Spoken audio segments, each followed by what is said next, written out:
अस्सलामुअलैकुम dear students, welcome back to smart path academy. आज हम चैप्टर 4 का topic significance of meiosis discuss करेंगे।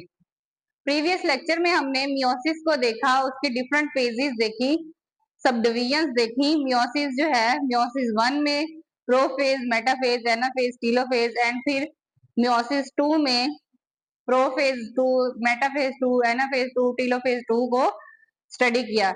डायग्रामेटिकली भी देखा कि किस तरह से सेल जो है वो डिवाइड होता है और हाफ नंबर ऑफ क्रोमोसोम जो है अपीयर होते हैं। आज हम उसकी सिग्निफिकेंस को डिस्कस करेंगे, उसकी इंपॉर्टेंस को देखेंगे कि सिग्निफिकेंस ऑफ मियोसिस क्या है। सिग्निफिकेंस ऑफ मियोसिस में सबसे पहले हमारी सिग्निफिकेंस है meiosis maintain the number of chromosomes.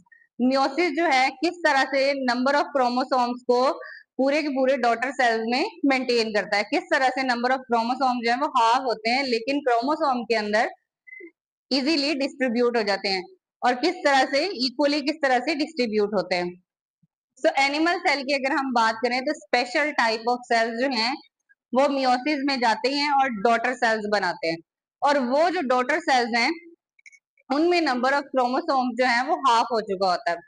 अब ये किस तरह से हाफ होता है, ये मियोसिस में डिस्कस किया हुआ है हमने ऑलरेडी। क्या होता है, नंबर ऑफ क्रोमोसोम जो है वो हाफ हो जाते हैं। फिर ये जो है उन नंबर ऑफ क्रोमोसोम्स को हम क्या नाम देते हैं, गैमीट्स का। और नंबर ऑफ क्रोमोसोम्स को हम गैमीट्स का नाम देते हैं। फिर ये जो गैमीट्स हैं, male gamete and female gamete, अब ये यूनाइट होते हैं, ज्वाइन होते हैं और क्या बनाते हैं, डिप्लॉइड जाइगोट बनाते हैं। और ये जो डिप्लॉइड जाइगोट है फिर अंडर माइटोसिस जाता है, बार बार इसकी डिवीजन होती है और एक न्यू ऑर्गेनिज्म जो है वो डेवलप हो जाता है। इसी तरह अगर हम प्लांट्स में देखें तो प्लांट्स में क्या होता है, प्लांट्स में सेम टू सेम ऐसे special type of cells present होते हैं। अब ये जो सेल्स हैं ये मियोसिस में जाते हैं, मियोसिस करते हैं और स्पोर्स बना देते हैं। और ये जो स्पोर्स हैं फिर ये स्पोर्स आगे न्यू जनरेशन में जाते हैं। न्यू जनरेशन जो है वो ग्रो करती है, और किस मेथड के जरिए ग्रो करती है, माइटोसिस के जरिए वो ग्रो करती है। लेकिन इसमें जो नंबर ऑफ क्रोमोसोम्स है वो हैप्लॉइड ही होते हैं, गैमीट्स बनाते हैं। अब ये जो गैमीट्स हैं, male gamete and female gamete. अब फ्लावरिंग प्लांट में क्या होता है, मेल एंड फीमेल गैमीट्स जो हैं वो क्या होते हैं, यूनाइट होते हैं, और उसके बाद हमारे पास क्या बनता है, जाइगोट बनता है। और फिर ये जो जाइगोट है ये अंडर माइटोसिस जाता है, रिपीटेड सेल डिविजन्स होती हैं और इससे क्या बन जाता है, न्यू प्लांट ग्रो कर जाता है। सेकंड हमारे पास है meiosis brings genetic diversity. Meiosis जो है वो किस तरह से जीन्स को आगे ट्रांसफर करती है, किस तरह से हेरिडिटी मटेरियल को आगे ट्रांसफर करती है और एक डाइवर्स क्रोमोसोम जो है वो बनते हैं, और किस तरह से हमारे जो पेरेंट्स हैं हम उनसे अलग होते हैं। यहाँ पे क्रॉसिंग ओवर जब होती है मियोसिस में, तब हमारे पास क्या होते हैं, न्यू कॉम्बिनेशन ऑफ जीन्स बनते हैं क्रॉसिंग ओवर के नतीजे में। फिर उसके बाद क्या होता है, हर क्रोमोसोम के अंदर जो गैमीट होता है उसमें न्यू रिकॉम्बिनेशन होती है, न्यू सेट ऑफ जीन्स जो है वो प्रेजेंट होता है। जब डाइवर्स गैमीट्स जो हैं, जब डाइवर्स गैमीट यूनाइट करते हैं तो क्या बनता है, जाइगोट बनता है। और डिप्लॉयड जाइगोट जो है वो जेनेटिकली डिफरेंट हो जाता है। इसी तरह से हम अपने पेरेंट्स से अलग नजर आते हैं, लेकिन हमारे कुछ कैरेक्टर्स जो हैं वो मिल रहे होते हैं आइडेंटिकली, लेकिन हमारे कुछ कैरेक्टर्स जो हैं वो हमारे पेरेंट्स से रिजेंबल कर रहे होते हैं। जैसा कि यहाँ पे आप देखें, ये हमारे पास क्या है, एक सेल है और ये क्या है, दूसरा सेल है। अब ये दोनों सेल जो हैं वो पेरेंट्स से आए हैं। अब ये दोनों सेल होमोलोगस क्रोमोसोम्स रखते हैं।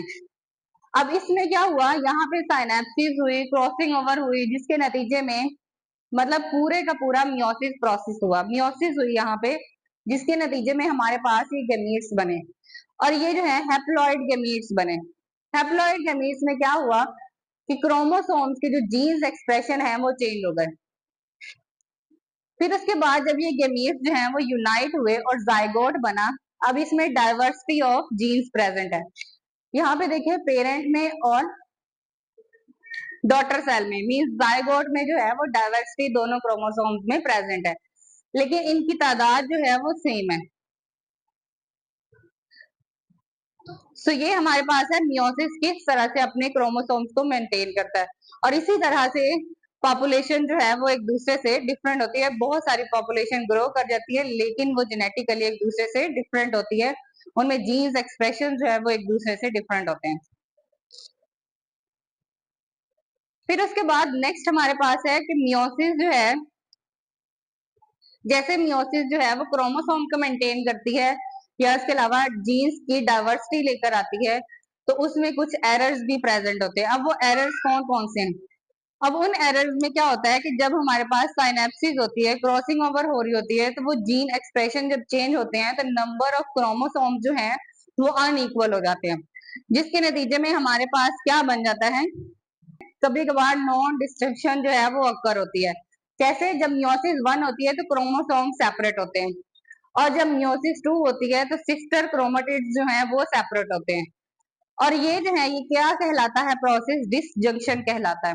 कभी कभार क्या होता है कि ये जो डिसजंक्शन है, ये जब क्रोमोसोम सेपरेट हो रहे होते हैं तो वो इक्वली सेपरेट नहीं होते हैं, जीन्स एक्सप्रेशन जो है वो इक्वली डिस्ट्रीब्यूट नहीं होता है, जिसके नतीजे में क्या होता है? नॉन डिस्टिंक्शन अक्कर होती है।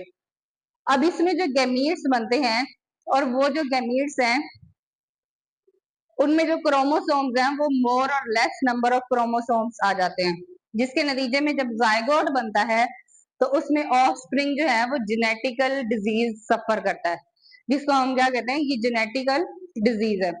अब उसमें काफी सारी मेडिकेटेड डिजीज जो है, अब उसमें काफी सारी मेडिकल डिजीज शामिल हो जाती हैं, जिनको हम क्या कहते हैं? ये जेनेटिक डिजीज है। सो इस तरह से मियोसिस में अगर क्रोमोसोम जो है वो अनइक्वल डिवाइड हो जाए, या हैप्लॉइड क्रोमोसोम जो है वो अनइक्वल बनना स्टार्ट हो जाए, तो वो क्या कहलाता है? Non disjunction. Non disjunction process कहलाता है, जिसके नतीजे में हमारे पास जो है वो क्रोमोसोम जब बनते हैं या जो ऑफस्प्रिंग बनता है उसको सफर करना पड़ता है। ये हमारे पास कुछ सिग्निफिकेंस है कि क्रोमोसोम किस तरह से मेंटेन होते हैं और पॉपुलेशन में इतनी डाइवर्सिटी किस तरह से आती है। क्रोमोसोम जो है वो एक दूसरे से डाइवर्स कैसे होते हैं, उनमें जीन्स एक्सप्रेशन जो है वो अलग अलग कैसे होते हैं, और हम अपने पेरेंट्स से किस तरह से डिफरेंट नजर आते हैं। और फिर हमने एरर्स को देखा। अगर क्रोमोसोम की अनइक्वल डिस्ट्रीब्यूशन हो जाती है तो क्रोमोसोम में एरर किस तरह से आता है। सो अगर आपको मेरी वीडियोस इंफॉर्मेटिव लगती हैं तो मेरे चैनल को सब्सक्राइब करें, वीडियो को लाइक एंड शेयर करें। See you soon in the next video. अल्लाह हाफिज।